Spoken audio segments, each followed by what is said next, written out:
ঢাকায় metro rail পরিবহনের একটি জনপ্রিয় মাধ্যম হয়ে উঠলেও টিকিট ও পাস ব্যবস্থার এখনও জটিলতা রয়েছে। বর্তমানে দৈনিক 4 লাখের বেশি যাত্রী মেট্রো রেল ব্যবহার করলেও টিকিট বা র্যাপিড পাসের সরবরাহ সংকট রয়েছে।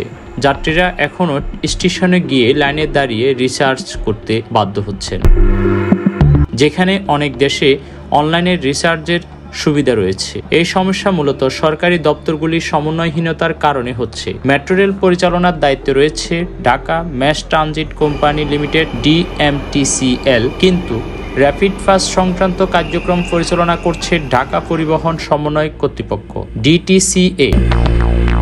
এই দুই সংস্থার মধ্যে সমন্বয়হীনতার 2 বছরও সমাধান এখনো হয়নি। মেট্রো রেলে ঘন ঘন ট্রেন চালানো ও টিকিট সরবরাহ সহজ করা গেলে যাত্রীর সংখ্যা আরও বাড়বে। পরিকল্পনা অনুযায়ী প্রতি 3.5 মিনিট পর পর ট্রেন চললে দৈনিক যাত্রীর সংখ্যা বাড়বে 5 লাখ। পাশাপাশি কমলাপুর পর্যন্ত সম্প্রসারিত হলে এটি উত্তীর্ণ হবে 6.7 লাখ যাত্রী বহন করতে সক্ষম হবে। DTCA অনলাইন রিসার্চ ব্যবস্থা চালুর উদ্যোগ নিলেও এখনও তা কার্যকর করা হয়নি। অনেক দেশে ব্যাংকের কার্ড দিয়ে মেট্রো রেলের ভাড়া পরিশোধ করা যায়, যা বাংলাদেশে এখনও চালু করা হয়নি।